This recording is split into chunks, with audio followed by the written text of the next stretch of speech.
Evelyn Clark had been stood up before, but this one stung more than she expected. It wasn't because she cared that much, it was because she'd let herself hope, for once. She glanced again at the untouched glass of wine on the linen-covered table, condensation sliding down the side like slow tears.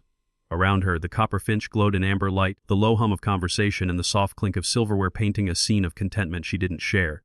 It was almost poetic. She thought bitterly how the CEO of Clark & Co., a woman known for her control, sat here, waiting for someone who'd already decided she wasn't worth showing up for. Her assistant's words echoed in her mind, just one dinner, Evelyn. You've worked 12-hour days for 3 years straight. Let yourself a little, so she had agreed. A blind date. Her first in God how long? She checked her watch. 7:48. He was 48 minutes late. That seemed like a clear enough answer. Evelyn straightened her blazer and exhaled. Fine, she muttered. You win, universe. She lifted her hand to signal the waiter for the check, when the restaurant door burst open with a small crash. A little girl, maybe 6 or 7, darted in, clutching a stuffed rabbit by one ear. Her dark curls bounced wildly as she looked around, breathless. Then her gaze locked on Evelyn's table. Her eyes, big, brown, impossibly earnest, lit up. She cried, running toward her. Evelyn blinked. What? The girl skidded to a stop beside the table. Daddy's parking the car. He said to tell you he's super duper sorry. She tugged on the hem of Evelyn's sleeve.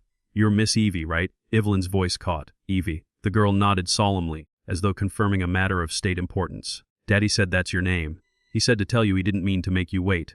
Evelyn opened her mouth, then closed it again. She wasn't sure whether to laugh or protest or hide. Well, she said slowly, that depends. Who's your daddy? Before the girl could answer, a tall man hurried in, a navy blazer in one hand, a contrite expression on his face.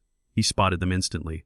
Sophie, he said in a half-whisper that somehow carried across the room. You can't just, but the girl threw up her arms. Daddy, I did it! The man froze mid-step, his gaze meeting Evelyn's.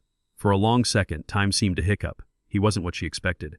Not the slick, overconfident type her assistant usually tried to set her up with. His tie was crooked, his hair tousled, and his eyes, hazel green with little gold flecks, were both apologetic and kind. He approached the table, running a hand through his hair. Miss Clark, he asked, a touch breathless. Yes, Evelyn said, still trying to process the scene. And you must be Daniel Ross, he exhaled. I'm so sorry I'm late. My sitter canceled last minute, and... He looked down at his daughter, who was grinning proudly. Someone decided she was old enough for a dinner date. Sophie held up her rabbit. Bunny helped me find her. Evelyn couldn't help it. She laughed. A real laugh, bright and surprised. Well, Bunny's got a good eye. Daniel smiled sheepishly. Please tell me you'll let me make it up to you. I swear I'm not usually this much of a disaster. Evelyn gestured to the empty chair. You're already here. That's progress. By the time the waiter brought menus, the tension had thinned into something easier. Sophie sat between them, coloring on the back of a kid's menu while humming softly. Daniel kept apologizing until Evelyn waved him off. Really, she said. I'd take a late arrival over a no. Show any del. Daniel chuckled. Low bar. I'm a realist. She studied him over her wine glass. His sleeves were rolled up now, revealing forearms that suggested he actually used his hands for things other than typing. His laugh was unguarded, and though he was clearly tired, there was warmth in his every word. Something grounded. So, Evelyn said, You're a single dad? Yeah. Sophie's mom passed away 3 years ago. His tone was gentle but firm, like someone who'd learned to speak about pain without letting it define him. Figurlin nodded, her chest tightening. I'm sorry. Thanks, it's been a journey. He smiled faintly. You? Any tiny humans of your own? She shook her head. Just a company. Sounds intense. It's rewarding. Sometimes. She toyed with her napkin. Mostly it's busy. He tilted his head. You ever stop being busy? Not really.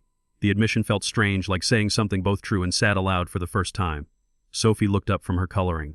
You should play more, she said wisely. Daddy says playing makes your heart smile. Evelyn smiled back, something soft unfurling inside her. Does it now? Yep, even when it's raining. Daniel chuckled. She's not wrong. Dinner stretched on longer than Evelyn expected. Conversation moved easily, from childhood stories to favorite books to the chaos of parenting and running a company. Daniel told her about his job as an architect in the house he was slowly rebuilding by hand. It's not glamorous, he said, but Sophie calls it our castle. That makes it worth every splinter. Evelyn found herself laughing more than she had in months. When she spoke, Daniel listened, not the polite, performative kind of listening she was used to, but real attention, quiet and steady. It was disarming. After dessert, 3 spoons, 1 shared creme brulee. Sophie's head began to droop. Someone's fading, Daniel said softly. Sophie mumbled, no, I'm awake, and promptly fell asleep against his arm. Evelyn smiled. Gwis, playtime's over. Looks like it. He brushed a curl from Sophie's forehead with a tenderness that made Evelyn's throat tighten. They stood and he lifted his daughter effortlessly. I owe you a real dinner, he said. No interruptions. No rescue missions. Maybe next time you won't need a search party, she teased. He grinned. Deal. A week passed. Evelyn found herself glancing at her phone between meetings, half expecting a message that never came. She told herself it was fine, busy people, busy leaves. But by Friday night, as she sat alone in her high-rise apartment, the quiet felt sharper than usual. Then her phone buzzed. "Daniel, sorry it took me forever. We've been painting the castle. Sophie says we should invite you over to see it. Dinner tomorrow." She smiled. "Only if Bunny is the boss." Saturday evening brought her to a modest brick house at the edge of the city. Water spilled from an open window. When Daniel opened the door, there was paint on his jeans and a streak of yellow on his cheek. "Welcome to chaos," he said. Inside the living room was a masterpiece of cozy imperfection. Half-finished projects, hand-drawn art, the smell of something warm and buttery. Sophie bounded up in paint-streaked overalls. "Miss Evie, come see my room!" Before Evelyn could reply, she was pulled down the hall to a small bedroom where every wall was splashed with color. Blue skies, green hills, stick figures holding hands. "That's me and Daddy," Sophie said proudly. "And that's you." "You're smiling." Evelyn blinked. "You painted me?" "Ha!" Daddy said smiles are contagious, so I gave you one.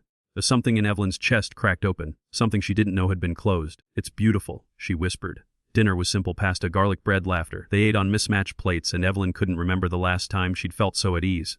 No shareholders, no deadlines, no masks. After Sophie went to bed, Evelyn lingered on the porch with Daniel, the air cool and fragrant with night jasmine. He leaned against the railing, looking out at the city lights. "You know," he said quietly, "I didn't think I'd ever do this again. Dating, I mean." "Me neither," Evelyn admitted. "I almost left before you arrived." He looked at her, smiling. "Wes, I'm lucky Sophie's faster than I am. She saved you. She saved us." They stood there in companionable silence, the night folding gently around them. Evelyn turned to him, her voice soft. "Do you ever wonder if things happen on purpose? Even the messy parts?" "All the time," he said. "Sometimes the mess is the best part." She laughed quietly. "You sound like someone who's rebuilt a few walls." He met her gaze. "Maybe I'm hoping to build something new." For once, Evelyn didn't feel the urge to retreat behind her armor. The steady rhythm of crickets, the faint hum of the city, the warmth in his eyes, it all felt achingly real. When he leaned in, she didn't stop him. The kiss was slow, uncertain, and completely right. Weeks later, Evelyn found herself back at the Copper Finch, this time with 2 extra chairs at her table. Sophie sat between them, spooning chocolate mousse with unrestrained joy, and Daniel's hand rested lightly over hers. As laughter bubbled around them, Evelyn realized something she hadn't felt in years: peace. The universe hadn't stood her up that night. It had just been waiting for the right reason to walk through the door. Small feet, stuffed rabbit and all.